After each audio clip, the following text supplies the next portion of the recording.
Drivers, start your engines!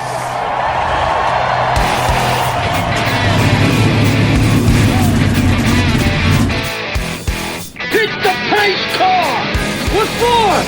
Because you hit every other damn thing out there, I want you to be perfect. When I'm driving, I got a guy on the radio who talks to me. You see him, but he talks to me. Well, I wanna be a race car driver. Pretty girls eating from my hand, yeah. Wanna live a life of fun and danger. No sweater working for the man, alright. Well, I wanna be a firefighter. Cool-headed when the heat is on, yeah. Save my baby from the burning building. Take her home and put the sprinklers on, alright.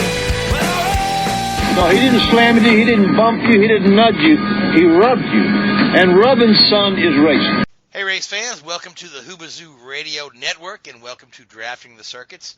My name is Frank Santoroski. I'll be your host for the next hour as we talk about the racing world, the non-racing world, iRacing world, whatever you want to call it this day and age. So joining me tonight, Richard Youden and Seth Eggert. Fellas, how we doing? Very good. All right, so last week we talked about Bubba Wallace had lost a real-world sponsor, an associate sponsor, due to some actions in iRacing. And seemingly, Kyle Larson said, "Oh, you lost an associate sponsor? Hold my beer."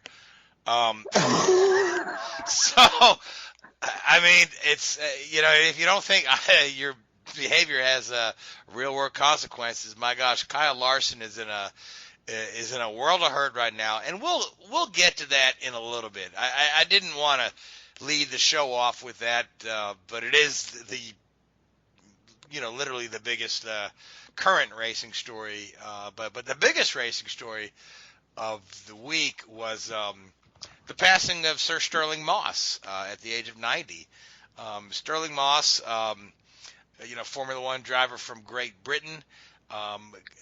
Widely recognized as the greatest driver to have not won a championship, and he's really considered one of the best. And considering the era he drove in, this is when men were men. The racing was very dangerous. The cars were big and bulky, but very powerful. The circuits had very little safety of any kind. These guys drove without seatbelts, but Moss excelled during that time. And interestingly enough, I've been doing a lot of research even before Stirling's passing on early Grand Prix seasons. I've been watching some different documentary programs and reading up on it.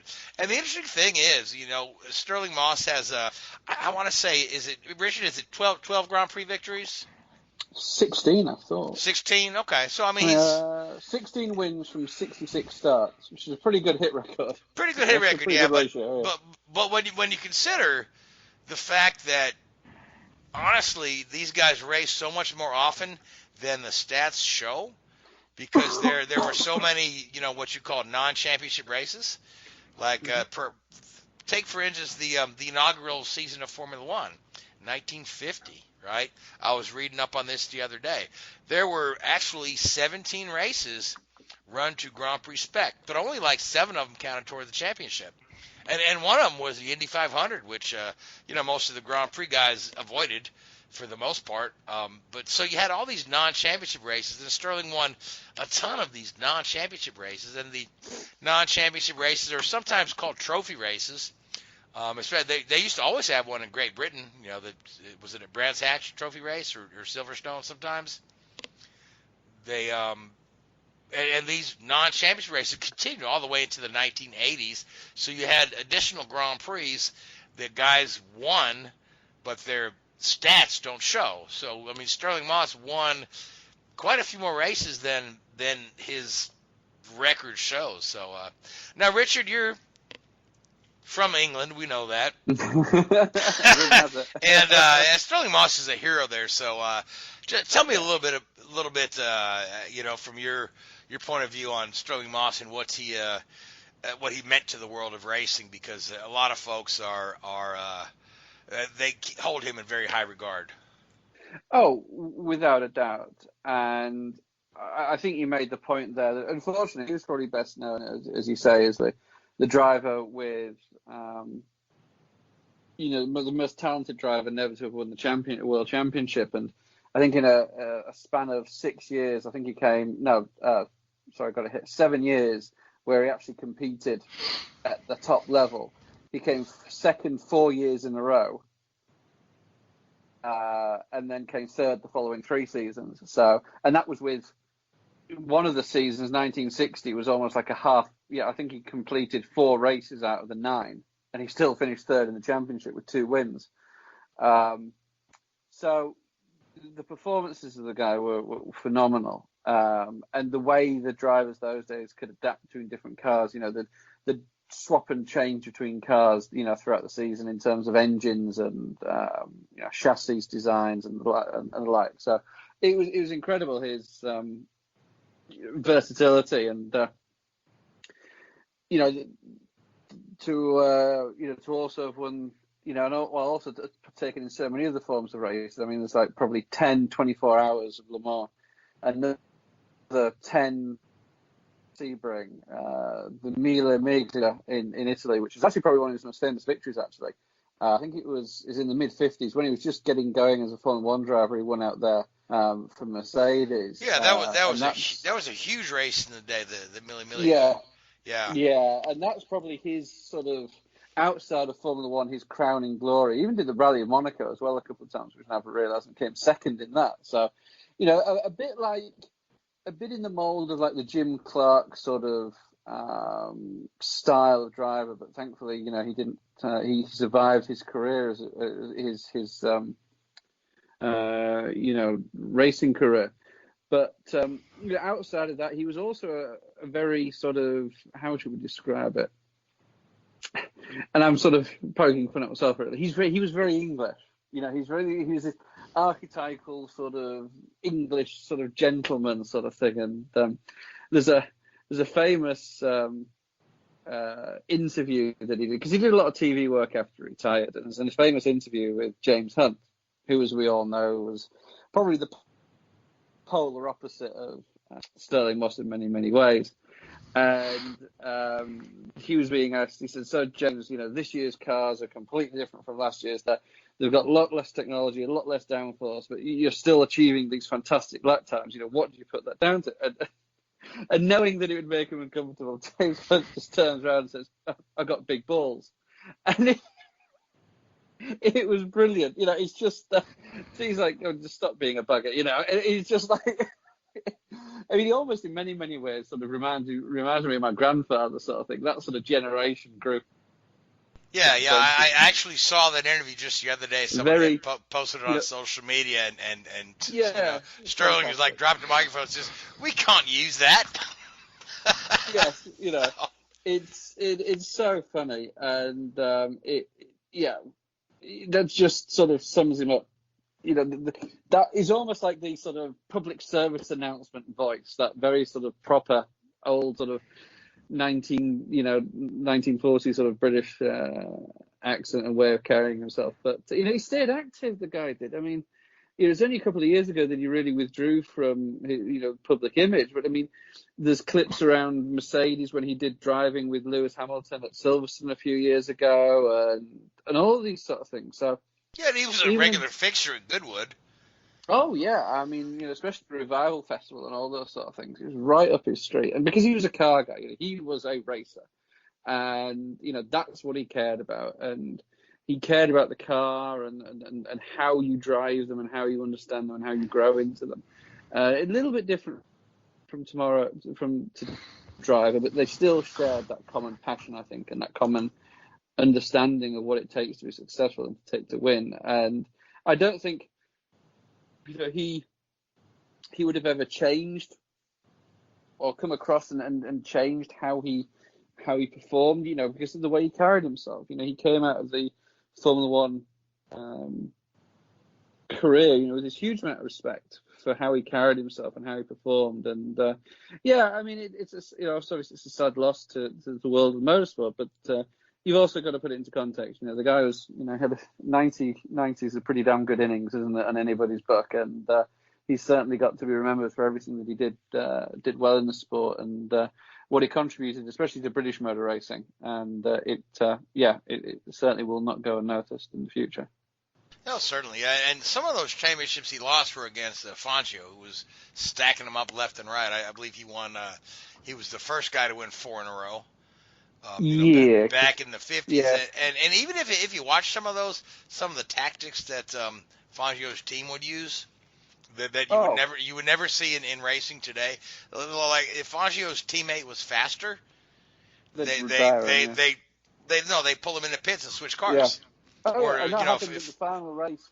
I think it was 55, 56. The final race this season that Fangio, was going up against Stirling Moss in the championship, and they retired one of Fangio's teammates to swap cars so Fangio could end up finishing second and win the championship.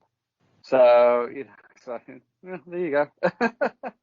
Yeah, I mean, things you couldn't easily do today with the seats molded to the driver and these sort of things there. But you just Fangio as a team leader, because I like to drive his car, or my car's got a misfire, I'll take his car for the rest of the race. Yeah. And no half points or anything like that. Just it's a totally different era, totally different rules. Go ahead. In 1954, Stirling Moss, and this takes what I'm doing. He scored 4 1/7 points. How you score a 7th of a point, I don't know. I believe that might have been back when they were awarding 1 point to fastest lap, and 7 drivers in one race fastest lap, because the fancy timing and scoring back then. That's the only way. That's the only way it makes sense to me. Yeah, Seth, you're probably right, because they did the early seasons. There was 1 point for fastest lap, but that, like I say, scoring didn't go to as many decimals as it does this day and age. So yeah, you could have guys tie for the fastest lap. So there you go. Yeah, and we've seen it. We've seen an extreme evolution of the Formula One points over the years too. I remember when I first started watching Formula One in the 70s and the 80s, guys had to, if you scored in all the races, you had to drop points, because there was this weird system where I think it was like your best 7 results of the first half of the season and your best 5 results from the other half of the season. So you had to try it. And there's one of these, I believe it was 79, I believe, that if Villeneuve didn't have to drop points, he would have actually beaten Scheckter for the title by a couple of points. But I mean, that's how the game was played. Those were the rules of the day. You couldn't count all of your results. You had to pick the best 5 or 6 or whatever it was. So, I mean, very, very different to today's races. Today where there's 22 races a season, and all the points count, and there's no non-championship races. Where you could just win a trophy and some money. So it's just a different world. Which when you look at where Stirling Moss with 16 wins falls, compared to Michael Schumacher, who's over 90, and Lewis Hamilton, who's climbing up on him, and you think, oh, these guys must be such better drivers today. But no, not necessarily. It's just the way the game is played. Yeah, totally. So no, I think his ability would stand shoulder to shoulder with anybody else. Oh, certainly, yeah. Like I say, he's widely regarded as one of the best ever. And again, sad loss to the racing world, but by gosh, he had a great run. 90 years, and he certainly did. Many of them involved in this. Where he's not some guys, after their racing career, they just disappear. Stirling was always there if there was a racing event. He could get in there. He was there. He was. He's like like Mario. Can't stay away. Can't stay away from the speed. So, Seth, you have any Stirling Moss comments before we move on to talk about our young friend Kyle Larson? Seth?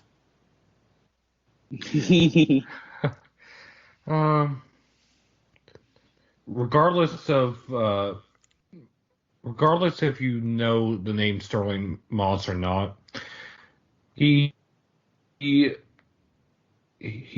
definitely somebody that if he wasn't racing, I'm not sure we would have some of the stories and some of the battles, especially in Formula One, let alone the Mille or other series, to tell today. That's an excellent comment, Seth. I like that. Yeah, because Fangio wouldn't have had all those titles if he didn't have a rival to beat. You know what I mean? Everybody's got a rival for that title every year. So, but yeah, rest in peace, Stirling Moss, and above all, just thanks for everything over the years. So, great guy. I sadly never got to meet him. Richard, you told me you never cross paths with him either. So no, unfortunately not. I've got some good friends of mine have. He did a lot of work for charity as well back in the UK. The Mercedes F1 team have a charity that they work. Some of their staff go out and give unfortunately seriously ill children sort of special days with motorsports, and a lot of time they meet Lewis Hamilton. And one day Lewis arranged for Stirling Moss to go there, and it was more of a surprise for the people that actually ran the charity and supported the kids than it was for the actual kids, because most of the kids didn't know who he was. But that was from what they were telling me. Actually, that was Lewis's sort of way of giving back to some of the staff, because obviously they all knew who Stirling Moss was, and he was more than happy to do that. He loved doing that sort of stuff for the kids and the fans. That's fantastic. That's fantastic for Lewis too. You know what I mean? Lewis sometimes gets a bad rap, but I think he does do a lot of philanthropic and charity work as well. That a lot of it goes unnoticed. So, all right. So Seth, let's talk about Kyle Larson. We all know he said a word that you shouldn't say, and I've been monitoring the social media comments. Like I always say, I like to torture myself by reading social media comments, and it's pretty split. People that are defending him, saying that the actions were too harsh, and the other half is saying no, he should know better. He represents Fortune 500 companies, and so the fallout was great for him. By the way, to preface the story, if you haven't heard, during an iRace, Kyle Larson slipped up and said the N-word. It appears he didn't say it in a malicious way. He said it to one of his friends. He said, "Hey," and he didn't realize his mic was hot. And somebody said, "Yeah, Kyle, you're talking to everyone, And there were a couple of reactions from other drivers. I believe it was Connor Daly. He said, "Oh my God, I can't believe he said that." Now, for me, as I kind of think about this, right, the way he so casually just said that word, I found a bit shocking. If him and his buddies refer to one another with that word, all I have to ask myself is why.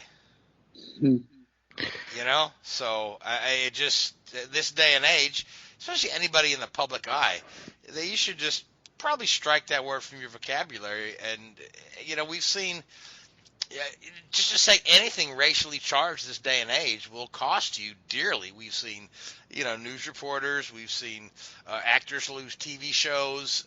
We've seen, a lot of people just lose their livelihood over a racially charged or a racially insensitive word or comment, regardless of the context. So, that's where I'm at with. I was just shocked that it so casually came out of his mouth, like it was no big deal. Well, to set the record straight, so to speak, it wasn't actually during the actual race. It was during the practice session leading into the race. It was the Monza Madness that was being broadcasted live on eNASCAR.com in conjunction with Podium Esports. And they had brought in Alan Bestwick and Alex Hayden to help broadcast the race. That being said, it was during the practice session that this happened. I don't know if Kyle thought he was talking via TeamSpeak or Discord, which is a program similar to Skype that allows you to talk to your teammates regardless of what game we're talking about, whether we're talking a sim like iRacing or a game like Call of Duty, etc. That being said, there's also different channels on iRacing that you can set for team, for spotter, for friends, etc. That being essentially what happened was he didn't realize either which button he was hitting or which channel he was in when he said it. To my knowledge, he was trying to talk to his spotter. I know in the real world, Kyle has rather unique nicknames for people, especially when he's talking on the radio. I believe his real life spotter, the nickname he has for him is Daddy. So I don't know if that is something that may have been going on, but regardless, there were other sim racers who were live streaming the practice session, let alone their perspective for the race. Timmy Hill was one of them. Garrett Smithley was another. Joseph Newgarden, Jordan Taylor. And they were the ones who essentially caught that moment. On top of that, this was essentially a charity race. You had 60 drivers and sim racers in the race, including 2 executives from NASCAR. Oh. You had Tony Kanaan, Ron Capps, Cruz Pedregon. You had Jordan Taylor, Ricky Taylor, Connor Daly. So you had a huge list of celebrity drivers and dignitaries and sim racers. So as soon as that happened, my mind went to something similar that happened about 10 years ago now with Jeremy Clements, where he was having an off-the-record conversation with a reporter, and somehow that got out. Jeremy Clements was sent to sensitivity training and was suspended indefinitely until he completed that. The main difference between Jeremy Clements and Kyle Larson, Clements was driving for a family-owned team in the Xfinity Series. Larson, let me ask you this. Now, Jeremy Clements, what was the context that he used that word? Did he use it to refer to somebody specific, or because I don't recall the story. I want to say he was referring to someone. I don't want to say specific, but in general terms,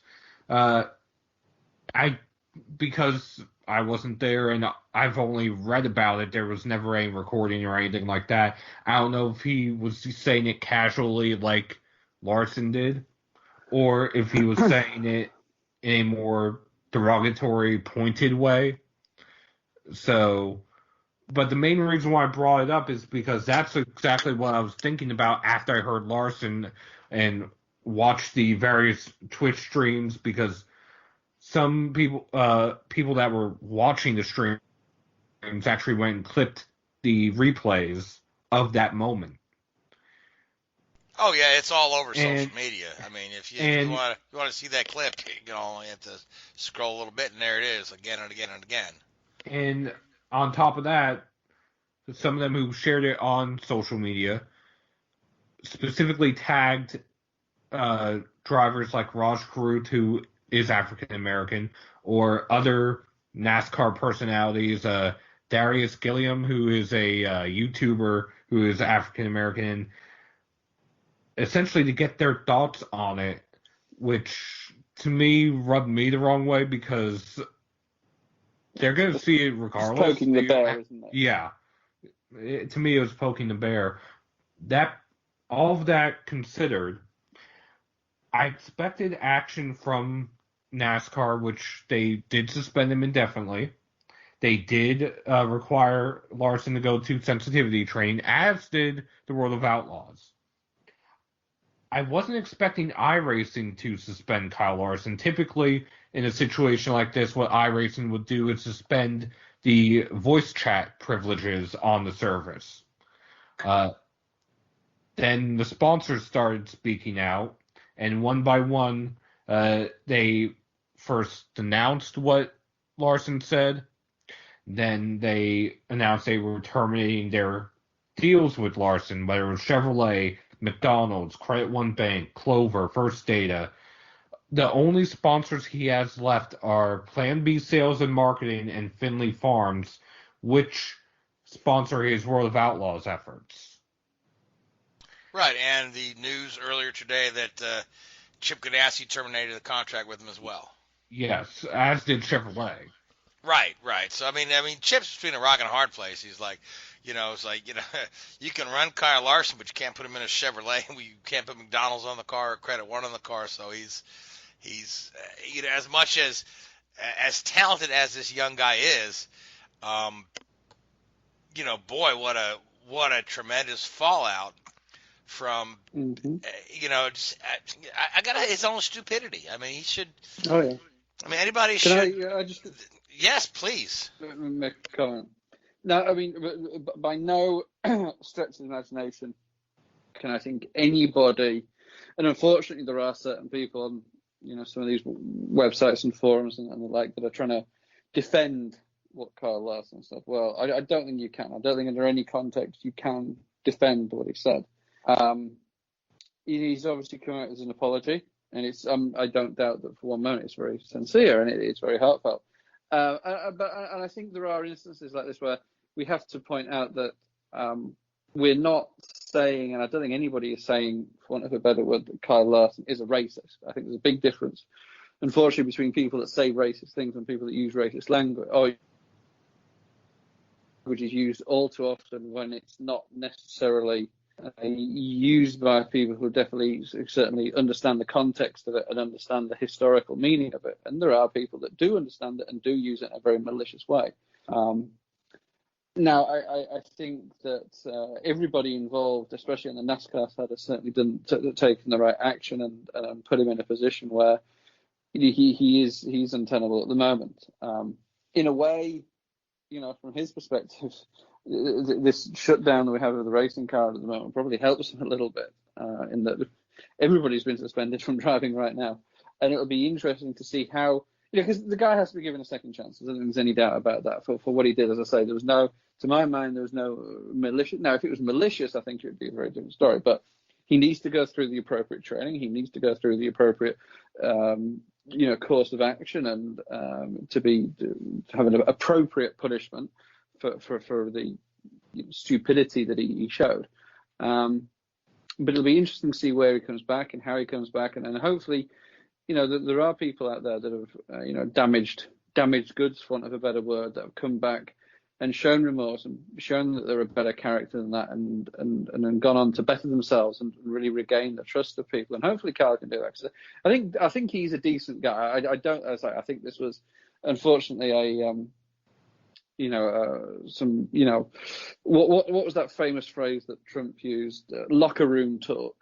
And I think that he'll be able to bounce back and, hopefully get, from a driving standpoint, back where he deserves. But he definitely needs to have some time away from the sport to let this one die down, because it wasn't good. Now, something else I want to say, speaking of drivers who were quote-unquote damaged goods that essentially have redeemed themselves, it's almost coincidental that Kurt Busch is or was Larson's teammate up until earlier today,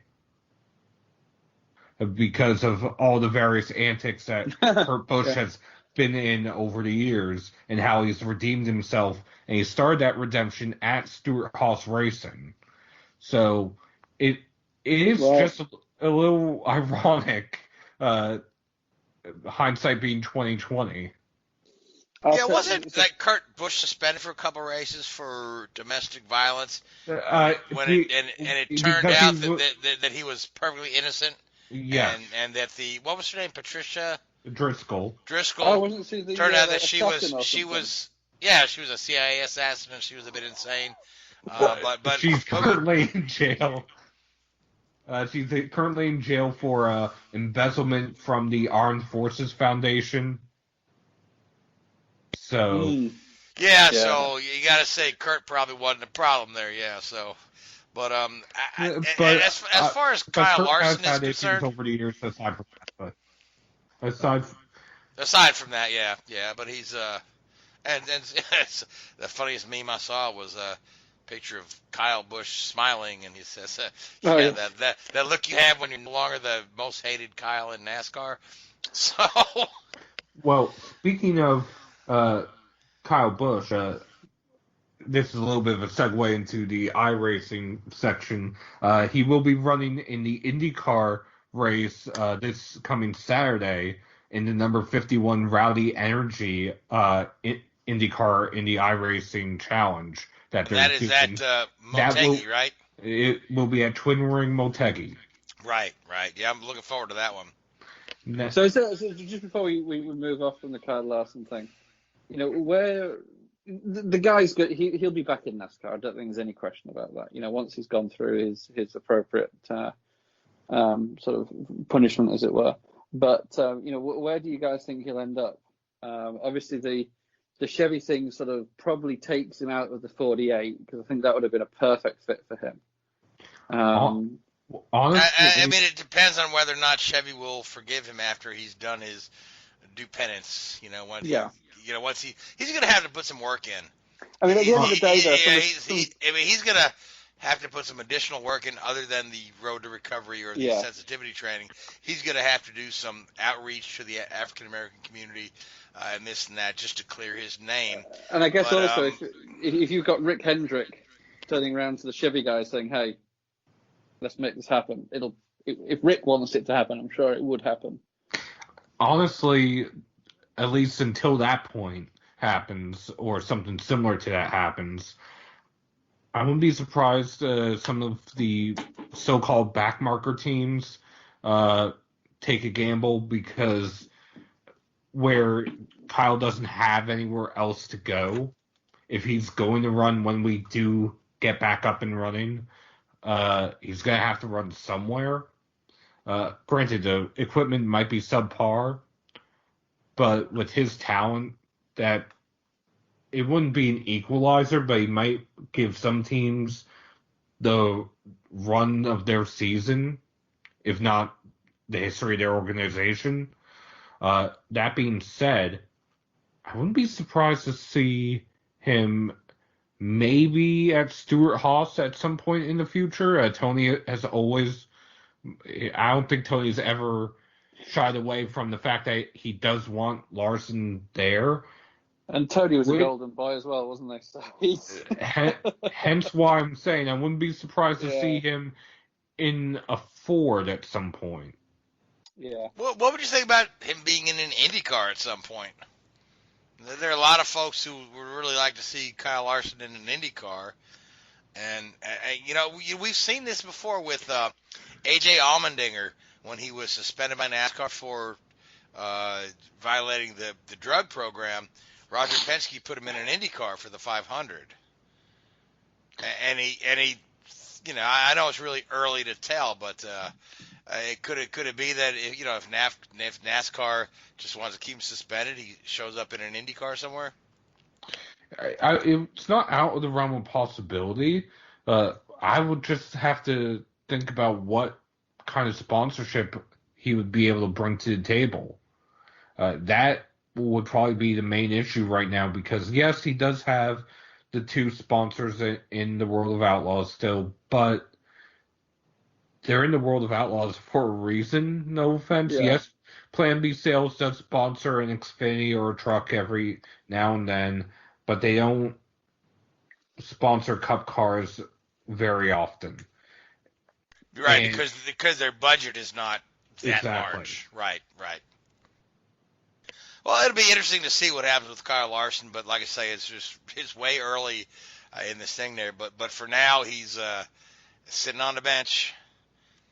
But I I just can't believe how casually he used that word. Yeah, you know, honestly, just even among friends, right? I mean, I've got, you know, a lot of friends that are different ethnicities and this and that, but I never refer to any of my friends with a slur, even to be funny or cute. But you know, go ahead. I think it's a different generation, though, unfortunately, and I think it's a generational thing. I'm not saying that you're old or anything, but you know, but I think it is. I think it is. Though. So, like Richard, you and I are friends, but I don't call you, hey, Limey. You know what I mean? Well, not on air anyway. But you know, and I'm not justifying it, but I think that is part of it. I think it is under certain environments and, you know, certain surroundings and certain generations, they don't understand the true meaning and the true hurt that comes from some of these things that people say, and it gets thrown around in culture. I mean, not to be, you know, judgmental or anything, but you go around like the R&B top 40, and probably a dozen of those songs have the word in it that Kyle Larson was you know, had up on. Certainly, or if you watch an African American comedian do their stand up. Yeah, no. You know what I mean? Yeah, if you watch Eddie Griffin or Chris Rock or one of those guys do stand up, it's there, but it's the context which they use it in. Exactly, and also the context. Yeah, it's the fact that Kyle Larson comes across as a reasonably smart, switched-on young man who's a father, I believe. He's got 2 kids now. Yes. You know, there's a point where you grow up and you don't do that. You know, I think Joey Logano kind of said it best, because he's one of the few NASCAR drivers that would speak about this when asked, and he said you always have to be 100% on your game, realizing that you're representing these Fortune 500 companies and you're also representing your brand. And he said it doesn't matter where you are. It doesn't matter if you're at the grocery store or out to dinner. Is all it takes is somebody to put a cell phone, you know, video on you that you don't know about, if you're, you know, kind of acting outside of what your brand wants to represent. So you have to be on your best behavior all the time. And to anybody in the public eye, not just a race car driver, but anybody in the public eye, really needs to understand that. I mean, we've seen, you know, crazy stuff for, you know, folks from the entertainment world or news world or whatnot, where there's, you know, they're caught off guard or whatnot. And they don't realize they're being, you know, in the political world, don't realize they're being recorded. And so you've got to be cognizant of who you represent 24/7. Yep. Oh yeah. So who do you think will get that drive then, if it resumes and he's not back in that car? I think people have been talking about Ross Chastain, haven't they? Yeah, I would say either Chastain or maybe even Jamie McMurray. Only because Chastain still has to not only to finish out the year in the 10 in the Xfinity Series for Colic Racing. Right now he's filling in for Ryan Newman in the Cup Series. So if Newman's not ready to come back, I don't know how they'd be able to move Chastain to the 42 and leave the 6 empty. Interesting, yeah. So, I mean, it's again, when the season gets back underway is still up in the air. I mean, Martinsville is Martinsville still slated to open the season? To reopen the season as of right now, yes. Last I've heard. Yeah, but the Virginia governor says no, so that's, you know, so we'll just have to see what happens with that. But hopefully we'll get racing soon. Race down at Homestead. Just have every race down in Florida, because apparently wrestling's an essential activity, so maybe they consider NASCAR to be an essential activity and everybody can go race at Daytona. You could even go to, you know, you could do like Sebring, Daytona, St. Pete, and Homestead. Sure, New Smyrna. The tracks down there. You could even go to Disney World. That doesn't exist anymore, does it? There's no one there, so you can still make a track out of the parking lot. I was going to say, they tore the track down, so a couple of years ago. Yeah, well, NASCAR's always wanted a street course. Like I said, there's no one there, so the parking lot's empty. They go through the Magic Kingdom, by the barber shop and around Cinderella's castle. It'd be fun. All right, so enough about Kyle Larson. So there were some really interesting iRaces this weekend, and comes to mind the IndyCar race where Dale Earnhardt Jr. threw his hat in the ring, and he had a pretty good finish, did he not, Seth? Finished third, and I'm pretty sure this is the only time that we can say an Indy 500 champion, a Bathurst 1000 champion, and a Daytona 500 champion have ever finished 1, 2, 3 in anything, regardless of whether it's iRacing or the real world. This is true. Yep, Simon Pagenaud was number 1, and young Scott McLaughlin was number 2. And then Dale Earnhardt Jr. rounded out the podium. So, but as I was watching this race, Seth, I noticed a lot of guys had some trouble entering the pit lane. Is that something with the controls or whatnot? Or go ahead. Honestly, it's because on iRacing there isn't a specific etiquette to enter pit road. You just have to be at pit road speed by the time you hit the timing line, which, depending on the track you're at, Homestead up until this year, you had to use the access road to enter pit road. Now you don't have to. Bristol used to be 2 separate pit roads. Now you could run it as either one pit road or 2 separate ones. Essentially, iRacing is trying to get more realistic as they evolve. Michigan, like I said, with there being no etiquette, it's not as simple as you going on the backstretch and slowing down throughout the corner. If you want to pit and not lose time, you have to brake hard exiting turn 4 and basically driving down pit road. I've done that numerous times on iRacing. I've done it successfully a lot of the time. There's been times where I've had issues either spinning or hitting the wall or just flat out missing pit road. It's not uncommon. That being said, with practice, it is very easy to enter pit road at Michigan. Sage Karam, probably the best example, where he's the most seasoned driver of the IndyCar series on iRacing. He's even a coach for the virtual racing school, which their goal is to help people improve on iRacing and actually teach them how to run on iRacing. So, and the NASCAR guys were off. The regular NASCAR iRacing was off for Easter, but we had the event at the old Monza. Yes, Monza Madness. It was organized by Landon Castle. Joe, I have to look up the name to pronounce it, unfortunately, but it was a sim racer who won the race overall. And let's see, Joe Batelho.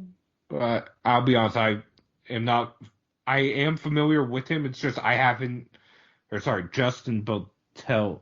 I haven't raced with him. I have seen him race in the eNASCAR Road to Pro series. That being said, he basically survived what they did, the old Monza Oval. They ran 40 laps, no cautions, damage turned off. So whoever survived 40 laps on the old Monza Oval in Cup cars would win the race. And Justin won the race. There were some other iRacing events that did go on. The iRacing has races literally every single day, almost every hour of the day, that anyone can run. But there were some other organized races throughout the weekend. Kicking the Tires had their league last Friday night to open their league up. Tanner Berryhill won. It was the Dirt Street Stock at Eldora. I took part in that. I was in every single caution. And I believe I finished 26th. Then I believe I saw the clip of your car flying through the air on the white flag lap. that was a different race. That Okay. was medium.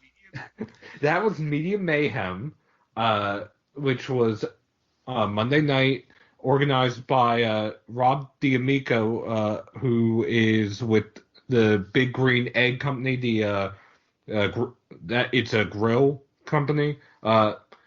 It was Yes, a charity. yes, I'm familiar with that. Yeah. Yes, it was a charity race. The winner would walk away with their own grill, while the charity of their choice would get to auction off a grill. I was running top 10 the entire race. With had to be about 2 or 3 laps to go.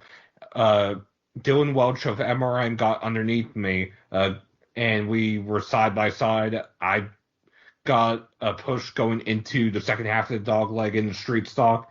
Car just slid across the track into the outside wall. I bounced into Dylan.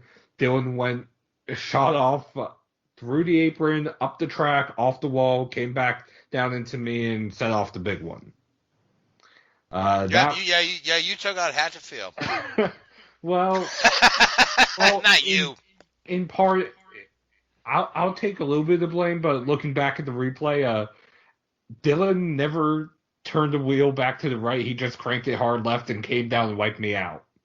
So I'm not sure if that was a little bit of him getting immediate payback on me, which my move wasn't intentional, but yeah, we took out half the field in that, and pretty sure half the field passed below my car as I was airborne. Oh my! And then there was another IndyCar race at Texas. It was the Elite Racing League, I believe it's called.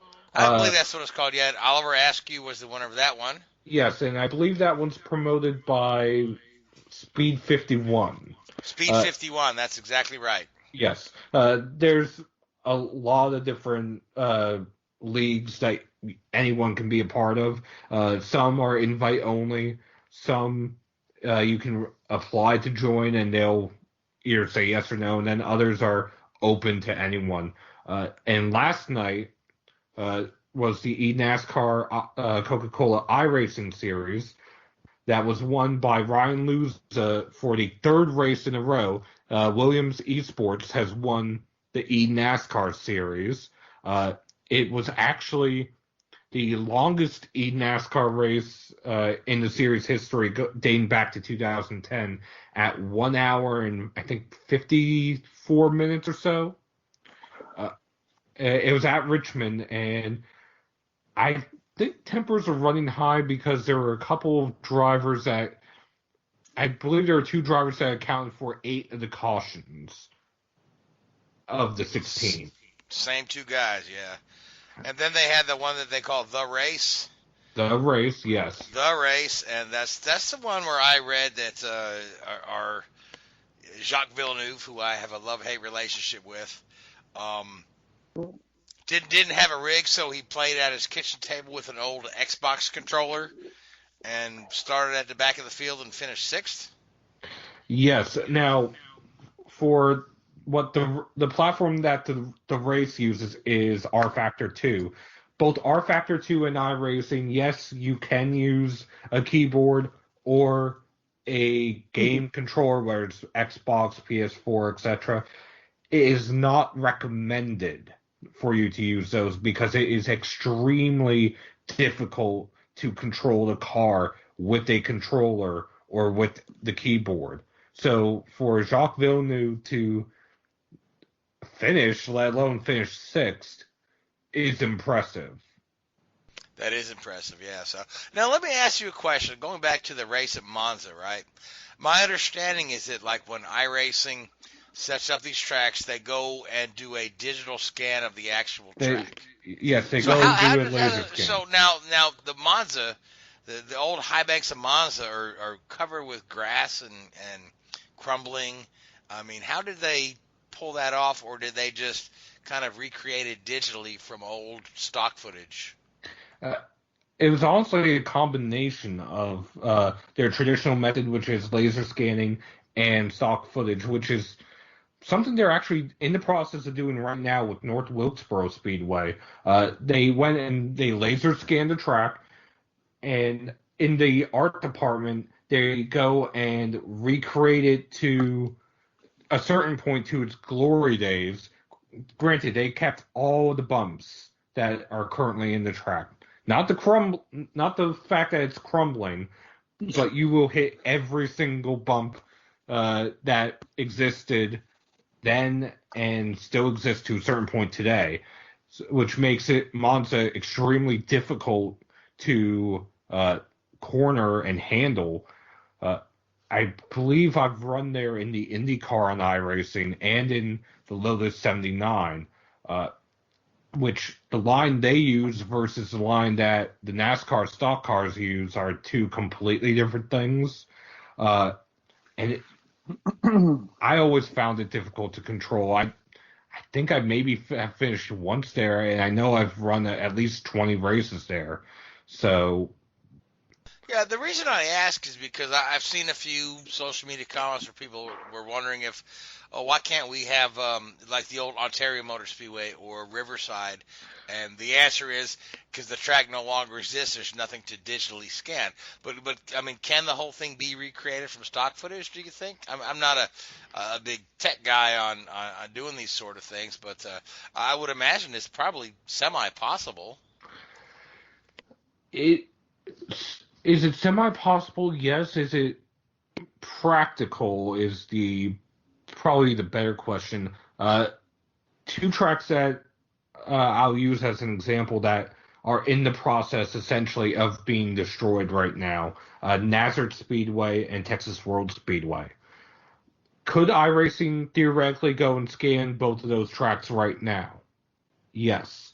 The problem is the state that those two tracks are in would not give them all of the correct angles of the banking, would not give them the correct transitions of the banking, and would not give them an accurate idea of what it would have looked like even with the stock footage. Okay, fair enough. Yeah, but I just thought I'd ask.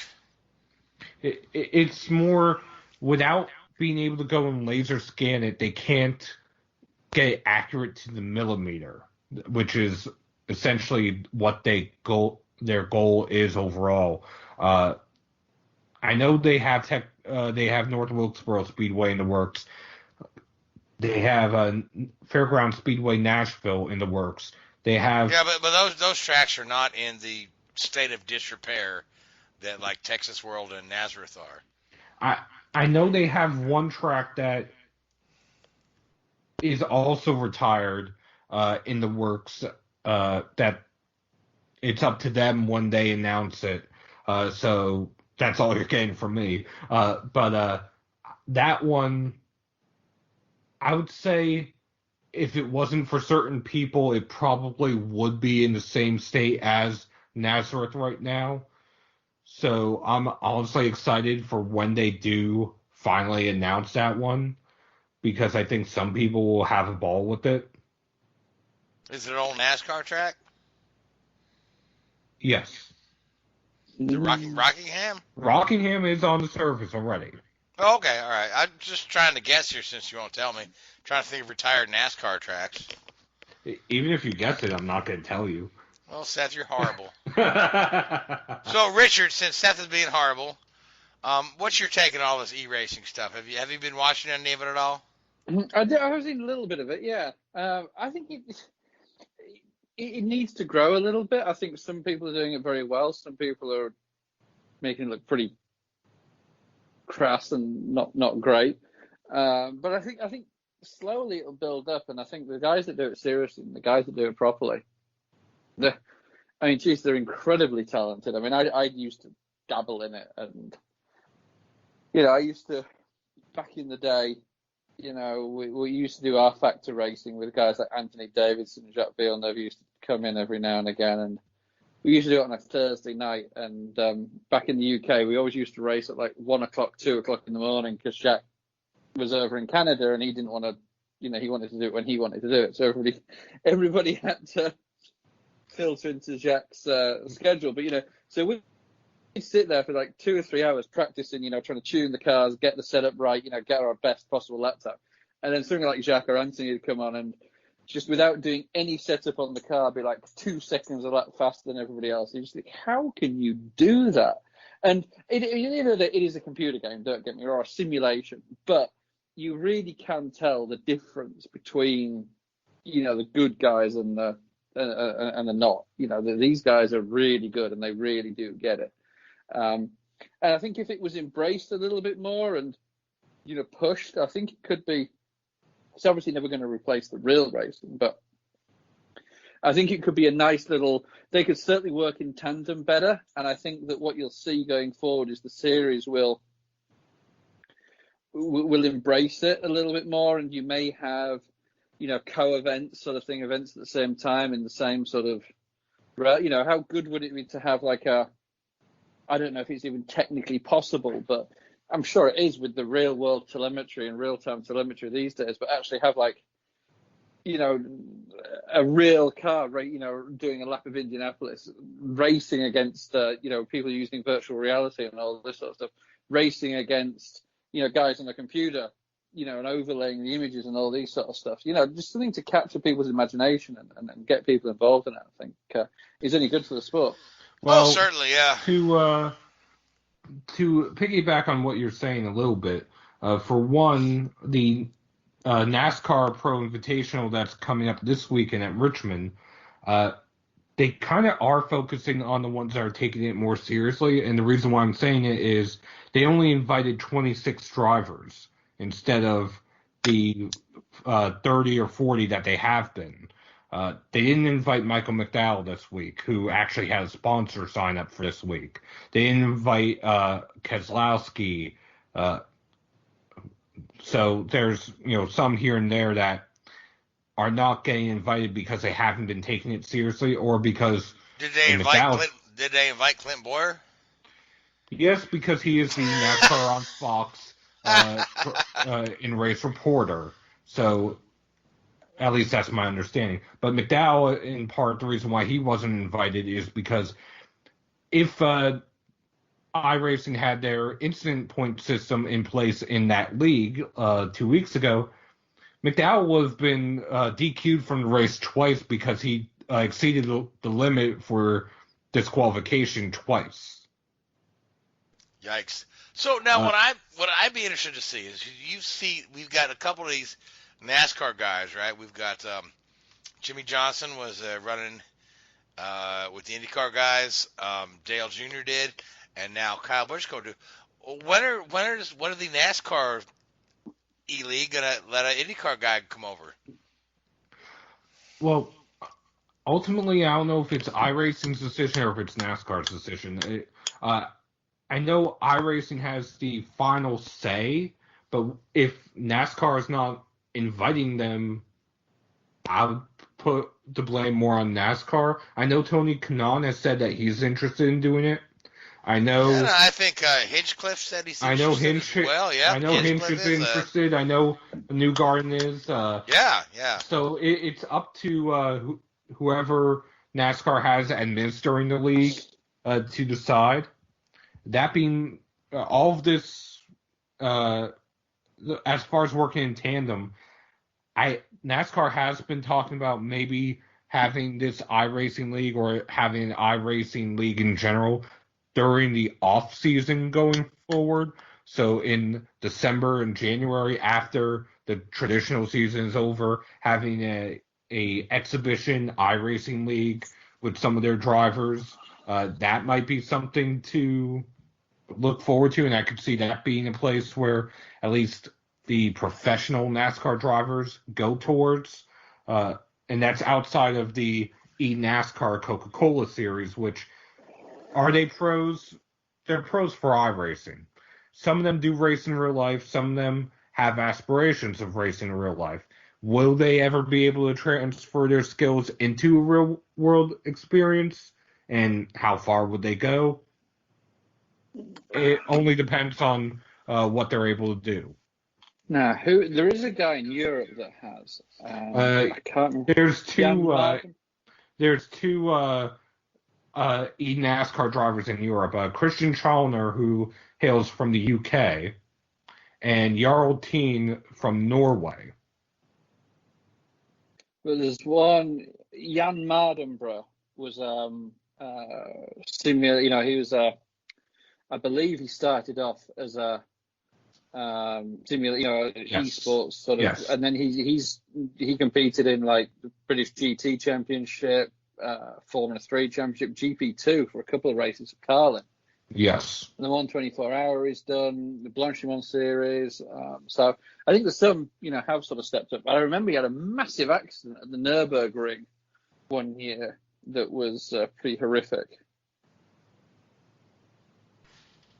All right. Well, with that being said, we are out of time. So until next week, hopefully nobody will try to one-up Kyle Larson and see what else they can lose in an iRacing race.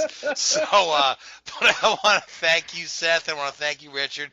I want to thank the Hoobazoo Radio Network, and I want to thank iHeartRadio and Spreaker and Google Podcasts and all those folks that host us. And I want to thank all you folks that listen to us. But until next week, you know, stay safe, everybody. Good night. WHOOBAZOO, that's Hoobazoo.com. Enter website, enter website, enter website, enter website.